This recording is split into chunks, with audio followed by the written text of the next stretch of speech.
All right, glad to be here. I'm going to start my presentation with a quiz. So in the next slide, I will ask a question, and there will be 4 choices, and you'll have to guess which one is correct. All right? So let's get started. So if you smile more, are you more likely to have, number 1, successful marriage? So people who think it's number 1, raise your hand.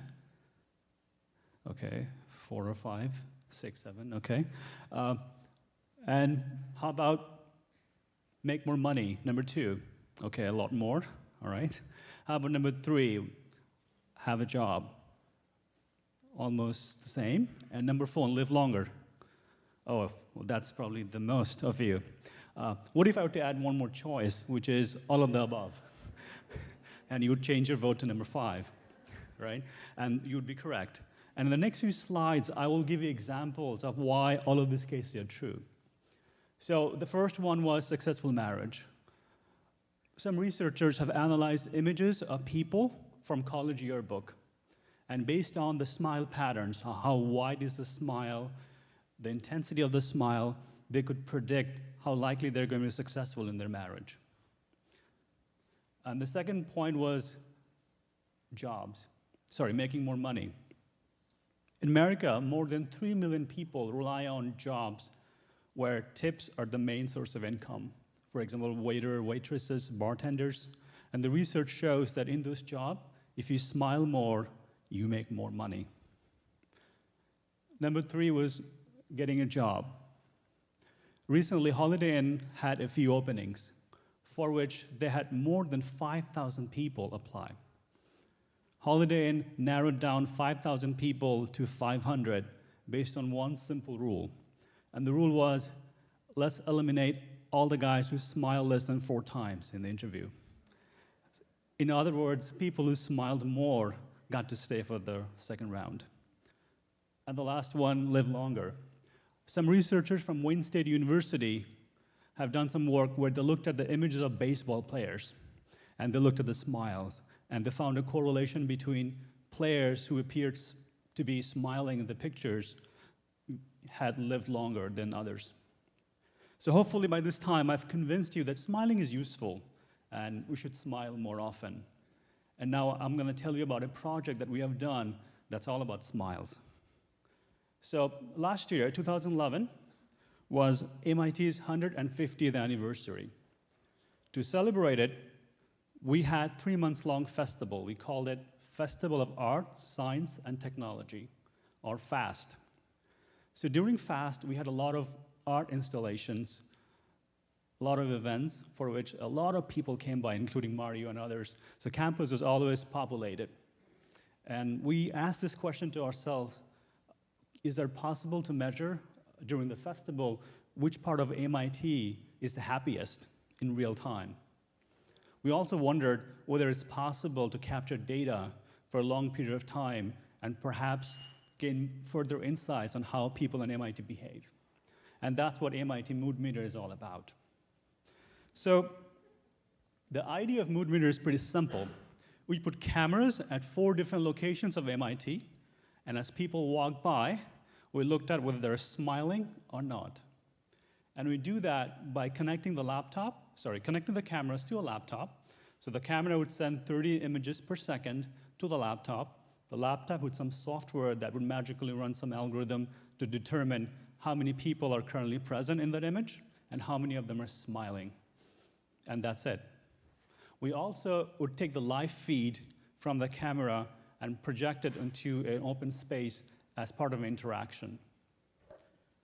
We also had a second component to our project, which is a website, which is interactive.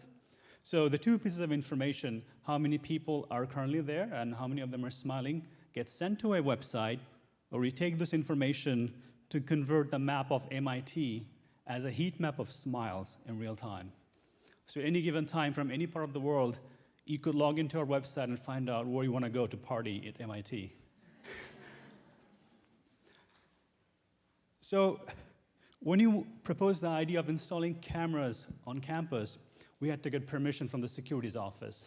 So we sent our proposal to the securities office, and they emailed us after 2 days saying that I'm sorry, we cannot let you install cameras on campus. It's intrusive. People are going to have a lot of complaints, so you can't do this. So we were disheartened, of course. So we went there and set up an appointment, and we told them that we want to respect people's privacy. We do realize that cameras are intrusive, and that's why in our project, we are not going to store any images. We're going to have a big sign that says, this is a live feed, no images are being recorded. The two things we're going to record are how many people are currently present and whether they're smiling or not. After hearing that, their statement of, you can do this, changed to, this is great, let's do this, and how can you help? And I thought there was a great take-home message for us, because despite cameras being intrusive device, if you make it transparent about what you're going to collect and what are you going to do with that data, people become very accepting of it. So these are the 4 spots where you install mood meters. The first one is the Media Lab, which is an academic department in MIT. Since we are grad students of Media Lab, we had to be a bit more biased and put it in there. The second one was, which is right here. Well, sorry, the text isn't legible here. So the second one was the Infinite Corridor. As the name suggests, it's a pretty long corridor that connects 80% of MIT buildings internally. The third one was the Data Center. This building houses computer science. And the fourth one was the Student Center, where a lot of people gather up to socialize. So we felt we can always talk about Mood Meter, but it wouldn't be complete if we don't give you a live demonstration of what it likes to interact with Mood Meter. And in this slide, we're going to turn it on and let you know what it likes to interact with Mood Meter. So right now we're going to project it back into the computer, and there is a camera here. It's going to look at you, and then we're going to see what it does.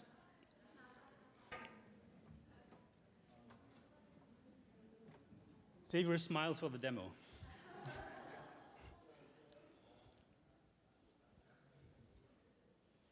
And have all the lights on, please? Yes, great.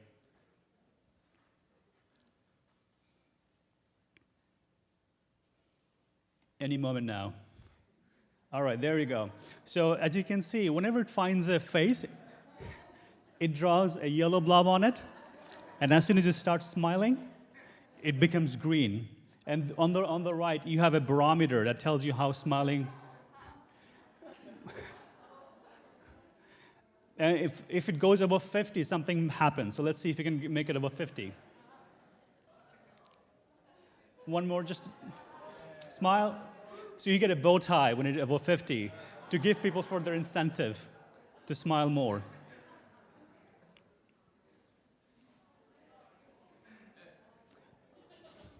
All right, you get the idea. So we're going to move on and hang it over to Javier to talk about more. Oh.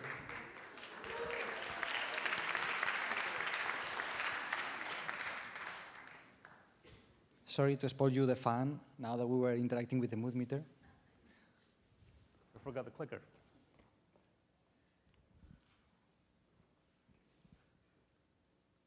So, as Ehsan said, we were collecting all this information all around MIT. It was real time. So we had the map, the real-time heat map.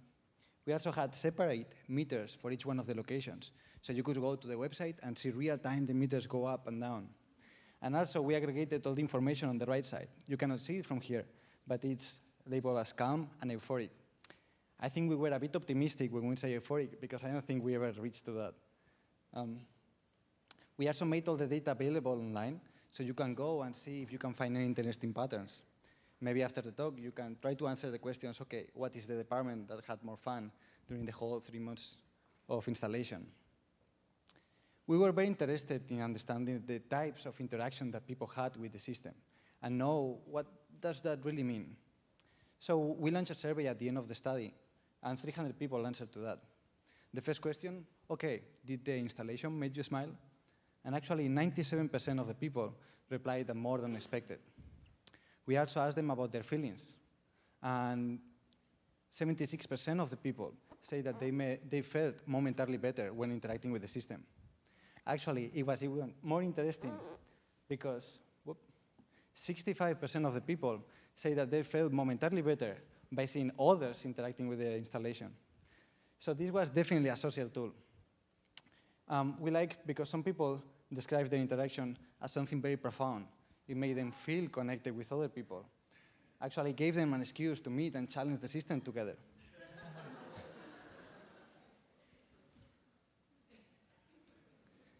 There were other people that use it as an self-reflection tool. Before, I was speaking with one of the audience members, Bill, and he told me that sometimes when he finished working, he arrived home and he realized that he was not smiling for most of his day. If we are able to tell people if they're smiling or not, they can use these to change their outer appearance and change their facial expressions so they can be seen as they wanted to be seen. So some people reflected this as, I became a little bit more aware of what my projected mood was, and I smiled to make it better. Or other person, it was definitely a great way to remind yourself to smile, just like someone smiled or a baby might do. During the 10 weeks of installation, we had a lot of fun. And we could observe very interesting patterns.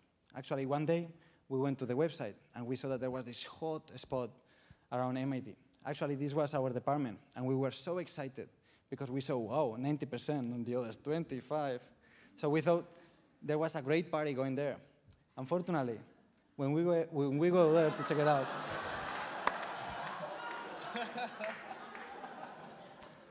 yes. Well, we are from MIT. So students just hacked the system. They wanted to reach the highest barometer so they could claim that Media Lab was the highest or the most smiley place in campus. We also found some interesting things, like, for example, that our system could detect faces on animals. I don't think we can tell if they are smiling or not, but maybe future work, who knows? Actually, they don't need to be real animals. They could be stuffed animals, too, like this smiley monkey. As I told you, we had a lot of fun with this exhibition and this project, but there were also some research questions that we wanted to answer. Like, for example, can we gather any useful information from this? This is a very fun interaction, but what does really tell? We did some data analysis, and we believe the answer is very insightful. So let me show you some examples.